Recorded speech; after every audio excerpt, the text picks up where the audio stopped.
Power is rate of doing work. Rate of doing work is called power. कैसे लिखेंगे ये वाली चीज़ को? Power P is equal to W upon T dt. ये कैसी हुई?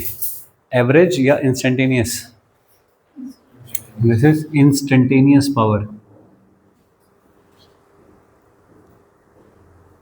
ठीक है, डिफरेंशियल फॉर्म में जो लिखी होती है वो होती है इंस्टेंटेनियस पावर. तो P instantaneous is equal to D W upon D T. आगे चलते हैं. डी डब्ल्यू को क्या लिख पाएंगे? एफ डॉट डी एस ऐसा लिख सकते हैं क्या? F dot D S is equal to D S by D T. क्या होता है? वेलोसिटी. तो ये भी एक फॉर्मूला है भाई. इंस्टेंटेनियस पावर के दो फॉर्मूले हैं, D W by D T या फिर एफ डॉट वी. तो पी इंस्टेंटेनियस के हैं दो फॉर्मूले, बस ये दो ही हैं, दोनों याद रखने हैं ऐसा. ठीक है जी. If F is perpendicular to velocity तो बताइए इंस्टेंटेनियस पावर डेवलप्ड क्या हो जाएगी? जीरो. कहाँ पे होता है ऐसा? ये से कब होता है? सर्कुलर मोशन में. सर्कुलर मोशन में, वो भी कैसी? यूनिफॉर्म. यूनिफॉर्म सर्कुलर मोशन में जो फोर्स लगता है सेंट्रीपेटल, वो हमेशा कहाँ लगता है? सेंटर की तरफ. वेलोसिटी कैसे होती है? टेंजेंशियल. तो दोनों के बीच का एंगल हमेशा क्या रहेगा? 90. सिर्फ यूनिफॉर्म सर्कुलर मोशन में. लेकिन अगर एक्सेलरेटेड सर्कुलर मोशन हो फिर तो वेलोसिटी के डायरेक्शन में भी आएगा ना एक फोर्स, टेंजेंशियल फोर्स, उसका वर्कडन आ जाएगा, उसकी पावर जनरेटेड आ जाएगी. या रिवर्स डायरेक्शन में अगर लग रहा है, वेलोसिटी के रिवर्स डायरेक्शन में अगर कोई लग रहा है तो फिर वो पावर कंज्यूम करेगा, उसकी पावर आ जाएगी कुछ नेगेटिव, तो वो हो गई कंज्यूम्ड पावर. लेकिन अगर यूनिफॉर्म सर्कुलर मोशन है तो फिर टेंजेंशियल फोर्स नहीं होता, सिर्फ सेंट्रीपिटल फोर्स होता है. और सेंट्रीपिटल फोर्स वेलोसिटी के साथ 90 डिग्री के एंगल पे होगा, तो फिर उनकी जो पावर कंज्यूम्ड या डेवलप्ड होगी दैट विल बी जीरो. ठीक है. ऐसे ही एक फोर्स होता है Lorentz force in terms of magnetic field. जब चार्ज पार्टिकल किसी मैग्नेटिक फील्ड में मूव करता है सर्कुलर पाथ पे, वेलोसिटी मैग्नेटिक फील्ड के परपेंडिकुलर होती है, तो पाथ सर्कुलर. सर्कुलर पाथ में जो फोर्स लगता है वो कैसे लगता है? वेलोसिटी के परपेंडिकुलर. तो power developed by the magnetic force will also be zero. ठीक है जी. तो एक सिचुएशन ये हो सकती है. दूसरा कहाँ कि circular motion of charge particle in magnetic field, उसमें भी पावर जीरो होती है. ठीक है. पावर जीरो तो वर्कडन भी जीरो. तो डी डब्ल्यू भी क्या होगा यहाँ पे? जीरो. ठीक है भाई लोग. ओके. डी डब्ल्यू को क्या लिख सकता हूँ? पी डी टी ऐसा. तो पी क्या है? Instantaneous power. अगर टोटल वर्कडन निकालना हो कि कोई मुझे पावर दे के वर्कडन पूछ रहा है ऐसा, तो ये क्या आ जाएगा दोस्त? Total work done is equal to P D T. तो पावर और टाइम का ग्राफ देके अगर वर्कडन पूछा जाए तो कैसे निकलेगा वो? Area under power time graph is work done. तो ये एक फॉर्मूला हुआ वर्कडन निकालने का, पी डी टी. तो एफ डी एक्स का इंटीग्रेशन हो सकता है, पी डी टी का इंटीग्रेशन भी हो सकता है. ठीक है दोस्त. पावर एवरेज कैसे निकालते हैं? Delta W by delta T. Delta W मतलब टोटल वर्कडन कितना है किसी पर्टिकुलर डिस्प्लेसमेंट के लिए, या ज़्यादातर ये वाला जो फॉर्मूला चलेगा that will be for constant force, और वो D P by D T, D V by D T, D W by D T वो होगा वेरिएबल फोर्स के लिए ऐसा. ठीक है. अरे समझ गए हो? ये है एवरेज पावर. तो एक ही फॉर्मूला है. और कैसे बदल सकता है ये फॉर्मूला? ये क्या चीज़ है दोस्त? Total work done. टोटल जो वर्क डन है वो किसके इक्वल होता है? चेंज इन काइनेटिक एनर्जी के. तो इसकी जगह पे चेंज इन काइनेटिक एनर्जी और ये भी लिखा जा सकता है, ऐसा भी लिखा जा सकता है। ठीक है, अगर ये जो वर्क डन है ये सिर्फ कंजर्वेटिव फोर्सेस की वजह से है तो फिर वो होगा is equal to change in potential energy. तो पोटेंशियल एनर्जी अपॉन टाइम भी लिखा जा सकता है। ठीक है, वो डिपेंड्स अपॉन सिचुएशन, मुझे बदलनी पड़ेंगी ये सब चीज़ें आराम से। ठीक है भाई लोग, yes sir. Average power and instantaneous power, units देख लो एक बार क्या क्या होती है। यूनिट ऑफ पावर क्या होगी बताओ? जूल पर सेकेंड, कोई क्या कहते हैं वॉट। जूल पर सेकेंड इज कॉल्ड वॉट, ये है MKS यूनिट या SI यूनिट। ठीक है जी, SI यूनिट। ओके, और कमर्शियल यूनिट होती हैं कुछ।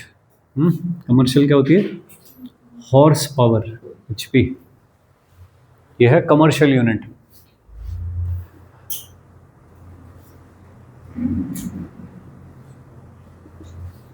हॉर्स पावर, एक horse power is equal to, हमको तो ये चाहिए ना क्वेश्चन करते हुए, तो कितनी होती है? वॉट, ये ध्यान रखने का है। 1 horse power is equal to 746 watt.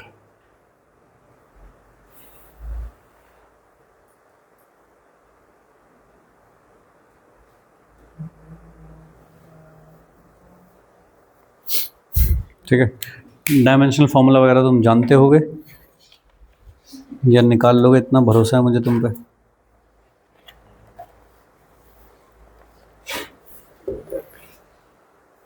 ठीक है दोस्त, अब थोड़ा प्रैक्टिकली समझ के बताओ कि पावर क्या होती है। देखिए, मान लीजिए ऐसे आपके घर में ये हैं कुछ स्टेयर्स, ठीक है, यहाँ कुछ सामान पड़ा हुआ है, ठीक है, और उसको तुम्हें यहाँ पहुँचाना है, ऊपर पहुँचाना है ऐसे।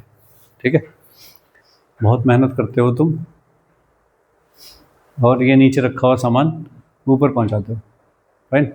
जैसे मान लो 50 ईंट रखी हैं, ठीक है, तुम्हारे माता पिता ने तुम्हें होमवर्क दिया है कि ये 50 ईंटें यहाँ से उठा के तुम्हें ऊपर पहुँचानी है। ठीक है, कर पाओगे काम? कर तो लेंगे, बट हाँ इच्छाएं होंगी नहीं, वो अलग बात है ना। कर तो पाओगे? तो तुम कैसे करोगे? यहाँ से ये ईंटें उठाओगे, ऐसे ऐसे ऐसे यहाँ पहुँचाओगे, ऐसे करोगे? वो ठीक बात है, ठीक बात है। अगर तुम्हें कहा जाए कि ये काम कर दो सुबह से शाम में, सुबह 7 बजे से शाम के 7 बजे तक में ये काम कर दो, ठीक है, और एक सिचुएशन तुम्हें दी जाए कि ये काम कर दो 15 मिनट में, किस काम में तुम ज़्यादा थक जाओगे?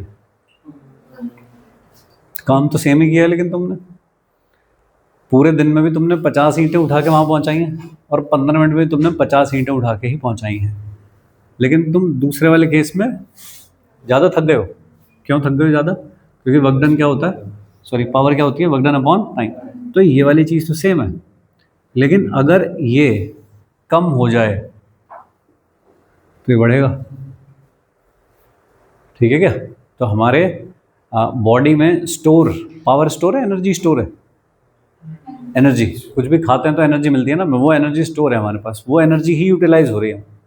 तो अगर तुमको कहा जाए कि 15 मिनट में कर दो ये काम, तो क्या ज़्यादा पावर कंजम्पशन हो जाएगा, और यही काम कहा जाए कि 12 घंटे में कर दो तो कम पावर कंजम्पशन होगा, मतलब धीरे धीरे ड्रेन होगी एनर्जी। तो ठीक है क्या?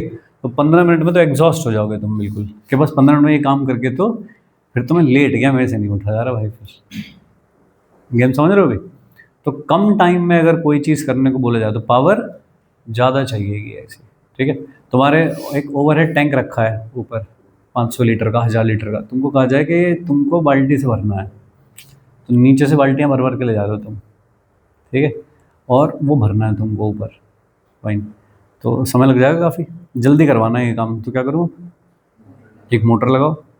ठीक बात, मोटर भी तुम लाए हाफ हॉर्स पावर की, हाफ हॉर्स पावर की मोटर का क्या मतलब है, 476/2 उतने 373 वॉट की पावर लाए, की मोटर लाए। 373 का मतलब क्या होता है, उतने जूल पर सेकेंड वर्क डन करेगी वो।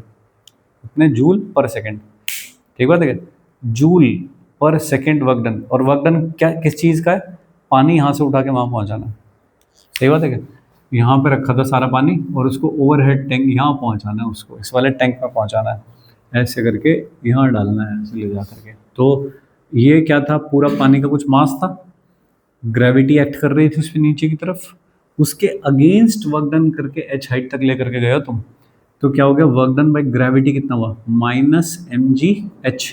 Gravity is a conservative force, उसका जो वर्क डन होता है वो minus of change in potential energy के बराबर होता है। तो चेंज इन पोटेंशियल एनर्जी तुमने कितना किया, प्लस mgh, कितना किया है तुमने, सही है क्या, किस में होती है, जूल। अब ये कितने समय में काम हुआ, उससे आएगा पावर कितनी रिक्वायर्ड है इस काम के लिए, कि अगर मुझको टैंक भरना है 10 मिनट में, तो इतना तो हो गया वर्क डन, और 10 मिनट से डिवाइड कर दूं, इतनी पावर रिक्वायर्ड है मेरी, सही है क्या। कोई कहीं नहीं 10 मिनट तो बहुत ज़्यादा लग रहे हैं, मुझको जल्दी भरना चाहिए, 5 मिनट में भरना चाहिए मैं तो टैंक, पावर रिक्वायर बढ़ जाएगी, बड़ी मोटर लगाओ फिर से। एक समर्सिबल से जो पानी का प्रेशर आता है, और एक जो छोटा पंप होता है उससे, जो कूलर का मान लो, कूलर का जो छोटू पंप है वो कितनी ऊपर उठा पाता है पानी, 1 मीटर 2 मीटर मुश्किल से भाई, बस उसे यहाँ से लेके यहीं तक तो उठाना है पानी, उसके बाद खत्म, वो ना भी उठाए तो कोई दिक्कत नहीं है फिर उसके लिए, क्योंकि उसका काम है वहीं तक पहुँचाना। वो कूलर का पंप लगा के मुझे अपना टैंक भरना है ऊपर, कर पाएगा काम, नहीं, वो बेचारा 20 वॉट का है भाई, ठीक है, और भी शायद कम का हो, तो वो तो उतने काम के लिए बना है बस कि 1 मीटर उठा पाएगा, मुझको कितना उठाना है, कम से कम 2-3 फ्लोर, एक फ्लोर होता है लगभग 10 से 12 फीट का, तो 36 फीट के आसपास पानी उठाना है मुझको। तो सारी कैलकुलेशन में करूँगा इससे, तो मुझे कितने पावर की मोटर चाहिए अगर मुझे अपना टैंक 10 मिनट में भरना है। तो फिर थोड़े बहुत लॉस वॉस भी होते हैं, तो 10-20% लॉस के लिए भी वो पावर बढ़ा हो गया, और थोड़ा वो तो रखोगे ना एक्स्ट्रा, ठीक है ना। हम तो सारी आइडियल सिचुएशन लेकर के चल रहे हैं, बोलो समझ पाओगे। प्रैक्टिकली कहाँ पे ज़रूरत है, प्रैक्टिकली पावर का मतलब क्या है, यहाँ पे पावर का मतलब क्या है, ठीक है। चलो और समझो थोड़ा, कि मान लो कि कोई कार होती हैं, बाइक होती हैं, तो उसमें लोग एक टर्म बहुत यूज़ करते हैं, दैट इज कॉल्ड पिकअप। इसका पिकअप क्या है, क्या चीज़ है वो, पिकअप क्या है, किस चीज़ से निकलता है पिकअप, कैसे निकलता है। अभी तुम्हें दे दी जाए कि एक बाइक चेक करनी है तुमको कि इसका पिकअप कैसा है, तो तुम तुरंत चलाते ही बता दोगे इसका पिकअप तो बहुत हाई पिकअप है इसका, तो कैसे बताते हो बात तुम,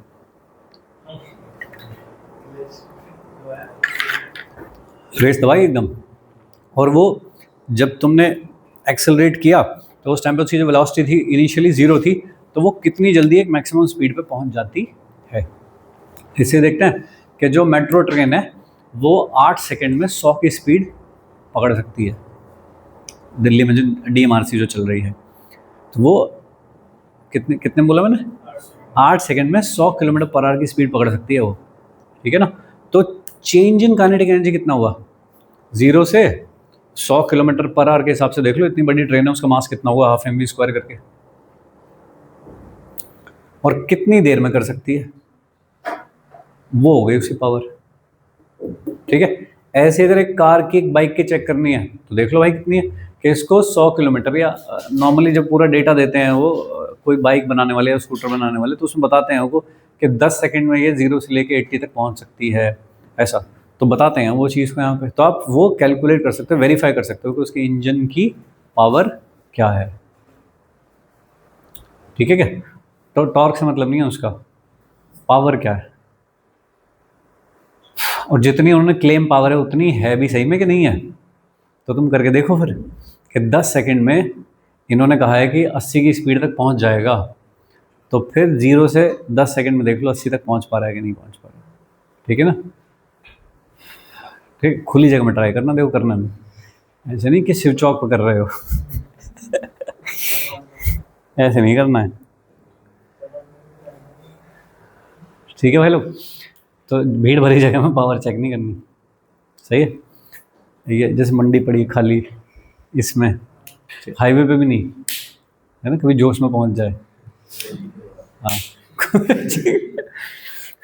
यहाँ तो उड़ भी सकता है भाई कि पता चला टेक ऑफ कर गया चले, प्रैक्टिकली क्या मीनिंग है तो समझ गए उसका? पावर का प्रैक्टिकली मीनिंग क्या है, वर्क डन का प्रैक्टिकली मीनिंग क्या है? देखो कहाँ पे जाके कनेक्ट हो रही हैं चीज़ें। फोर्स और एक्सेलरेशन ये सब चीज़ें अपने को दिखाई नहीं देती, अपने को वेलोसिटी के चेंज दिखाई देते हैं, है ना? पावर कितनी कंज्यूम हो गई दिखाई देता है, ठीक है? काइनेटिक एनर्जी में कितना चेंज हुआ है दिखाई देता है। ये चीज़ें अपने को प्रैक्टिकल दिख जाती हैं सब। फाइन, चलिए थोड़े सवाल करने की कोशिश करेंगे इस पे हम।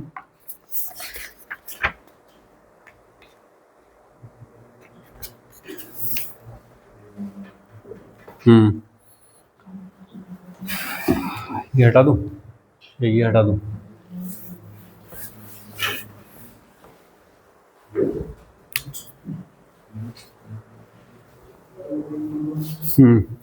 देखिए, particle of mass m starting from rest attains velocity v in time t with uniform acceleration. Find power developed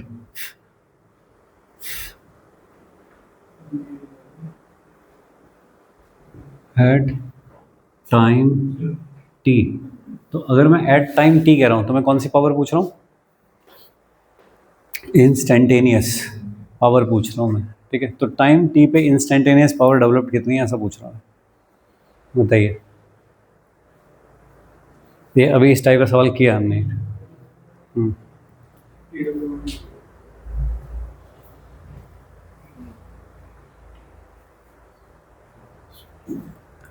Particle of mass m starting from rest attain velocity v in time t with uniform acceleration.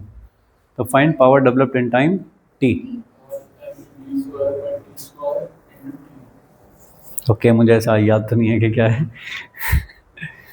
हाँ, लेकिन ये है instantaneous power. तो भाई हम instantaneous power का formula लगाएंगे जो कि होता है D W by D T, या फिर होता है एफ डॉट वी।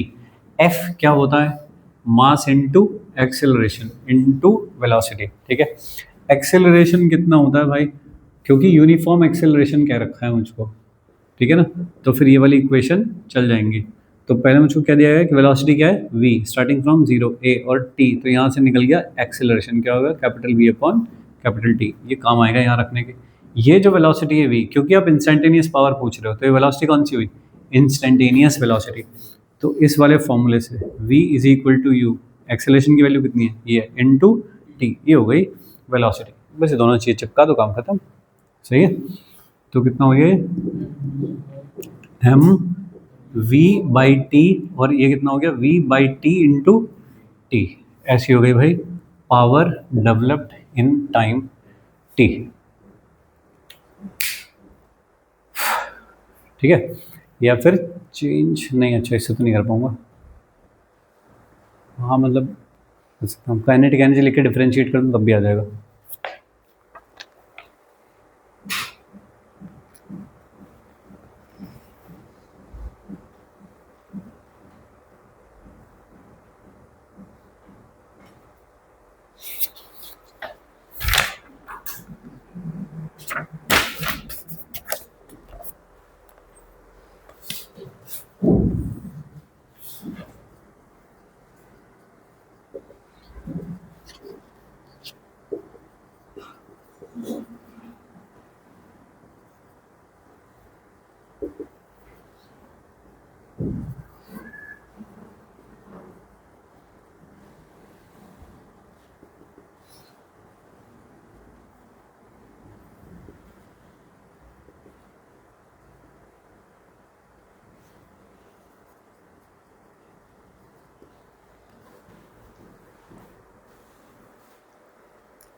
बोलो भाई। एक water pump rejects 12,000 kilogram of water at speed of 4 metre per second in 40 second, find average power of the pump. तो एवरेज पावर के लिए एवरेज, तो पावर एवरेज के लिए एवरेज वाला फॉर्मूला लगा दूंगा, डेल्टा टी। तो पानी को निकालने में कितना वर्क डन हुआ होगा ऐसा निकाल दो, या फिर पोटेंशियल एनर्जी का चेंज लिख दो ना, वो भी तो एम जी एच ही होता है, और वर्क डन लिखोगे वो भी एम जी एच ही होगा। तो कितना हुआ, एम जी एच और अपॉन टाइम, ऐसा। एम की वैल्यू 12,000, जी की वैल्यू ऑलमोस्ट 10 ले लो, एच की वैल्यू, ओके सॉरी, इसमें तो भाई वेलोसिटी दी है, ठीक है। तो क्या लिखूंगा, change in kinetic energy, change in kinetic energy upon change in time. तो काइनेटिक एनर्जी का चेंज कितना, half m v square. Initially जहाँ पे पानी कहीं रखा होगा वहाँ पे होगा रेस्ट में, तो वो हो गई 0। इसमें सारी वैल्यू चिपकानी है और वो होगी एवरेज पावर। कर पाओगे ना, ओके। और कहाँ सवाल था ऐसा,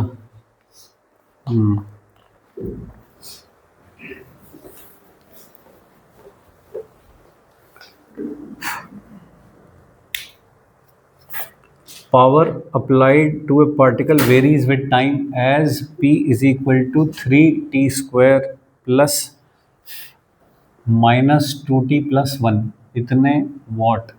तो अपने को पूछा है find change in its kinetic energy, find change in its kinetic energy in t is equal to 2 to t is equal to 4, ऐसा पूछा है भाई, जल्दी कर।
ओके आगे चलो, कैसे करेंगे। P इज इक्वल टू क्या होता है, D अपॉन डी टी, ऐसा। तो ये वाली चीज़ कितनी हो गई, 3t square minus 2t plus 1, और D kinetic energy is equal to ये dt का इंटीग्रेशन फ्रॉम 2 to 4, और ये हो गया k1 to k2। चेंज पूछा तो चेंज आ जाएगा इससे, ठीक है क्या।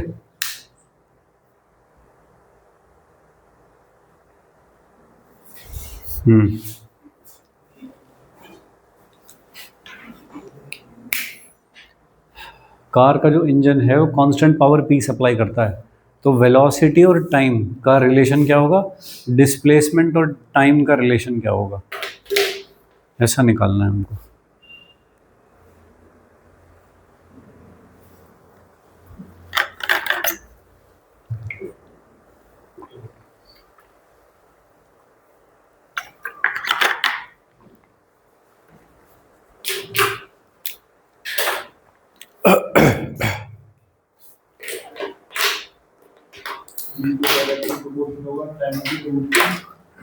टाइम के रूट के directly v proportional to root t, सही बात है। नहीं, वेलोसिटी को d s upon D T तो लिखेगा, टी की पावर 3/2 हो गया ना, तो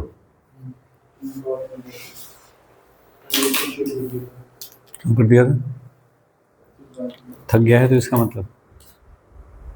लास्ट अपना टॉपिक बचा है इसमें भाई लोग, एक वर्टिकल सर्कुलर मोशन, ठीक है। नेक्स्ट से शुरू करेंगे हम उसे, तब तक तुम्हें इसके करने हैं क्वेश्चंस।